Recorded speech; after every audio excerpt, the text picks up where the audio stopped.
শ্রদ্ধার সঙ্গে স্মরণ করছি 1971 সালের শহীদ মুক্তিযোদ্ধা এবং যারা এই স্বাধীন বাংলাদেশে 5ই আগস্ট এবং তার পূর্ববর্তী এবং পরে বৈষম্য বিরোধী ছাত্র আন্দোলন, যার প্রেক্ষাপটে বাংলাদেশে একটি নতুন ধারা সূচনা করেছে, তাদের যে ত্যাগ, সেই শহীদদের আত্মার মাগফিরাত কামনা করছি। কোনো একটা ফ্যামিলির একজন সদস্য যদি মাদকাসক্ত হয় তাহলে ওই ফ্যামিলিটার যে দুর্দশা, এবং সুতরাং মাদক নির্মূল করা বা মাদক প্রতিরোধ করা বা সমাজ থেকে নির্মূল করার প্রত্যাশা যেরকম আপনাদের আছে সেটা আমাদেরও আছে, কারণ আমরাও এই সমাজের অংশ। কিন্তু মাদক কেন নির্মূল হয় না, নির্মূল করা কেন সম্ভব হয় না,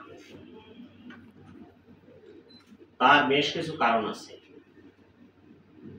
মাদক নির্মূল অধিদপ্তর কিন্তু হয় না, হয়েছে কি নিয়ন্ত্রণ অধিদপ্তর। তার মানে বোঝা যাচ্ছে যে এটা নির্মূল করা সম্ভব না।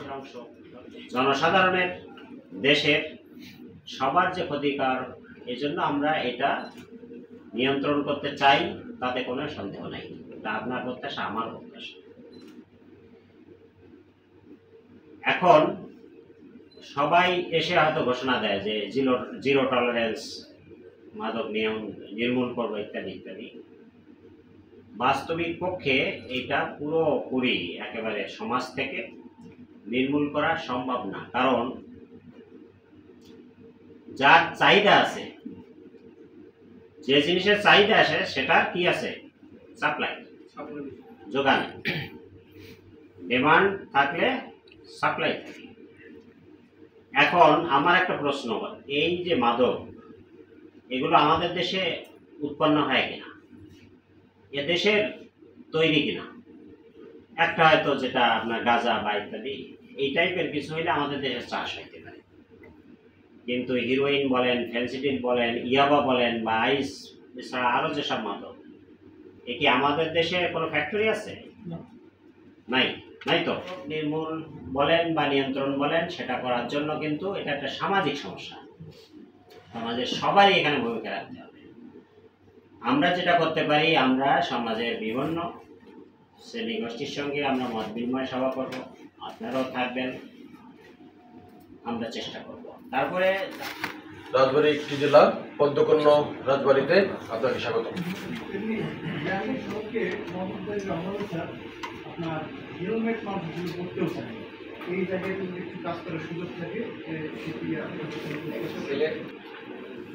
তাদেরকে ধরা, মাদক সিন্ডিকেট, চাঁদাবাজ যে সিন্ডিকেট আছে, সুনির্দিষ্ট অভিযোগ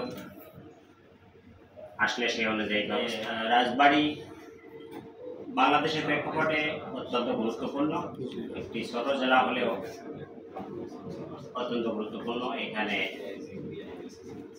একটি মহাসড়ক আছে পদ্মা নদীর পাড়ে,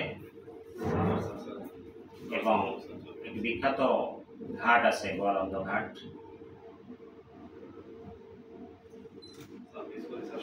তো এই যে ঘাট, মহাসড়ক এবং নদী কেন্দ্রিক, যারা এই ঘটনার সঙ্গে জড়িত তাদের কোনো রাজনৈতিক পরিচয় নেই।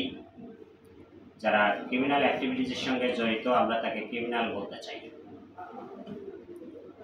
যার যতটুকু অপরাধ আমরা আপনাদের সহযোগিতায় এবং এই এলাকার, এই জেলার জনসাধারণের সহযোগিতায় আইনের কাছে সোপর্দ করতে আমরা বদ্ধপরিকর। যে দাবি করছেন যে তারা জড়িত নাই, তো তাদেরকে আমি একটু অনুরোধ করব যে যারা জড়িত তাদের ভিডিও ফুটেজটা যদি আপনার কাছে থেকে থাকে বা কালেক্ট করতে পারেন আমাকে দিবেন, যে কে মারতেছে এই ধরনের যদি কোনো ভিডিও ফুটেজ থেকে থাকে, কারণ এখন তো সবার হাতে মোবাইল থাকে, সময় অনেকে দূর থেকে বা আশপাশ থেকেও অনেকে ভিডিও করে, এটা দিবেন। আর তাছাড়াও আমাদের তো নিজস্ব ইনভেস্টিগেশন টুলস আছে, আমরা সেই অনুযায়ী করব। আমি আশা করি, যেহেতু এখানে আমার কারোর সঙ্গে কোনো সক্ষতা নাই, আমি আশা করি এটা ইনভেস্টিগেশন নিরপেক্ষভাবেই হবে।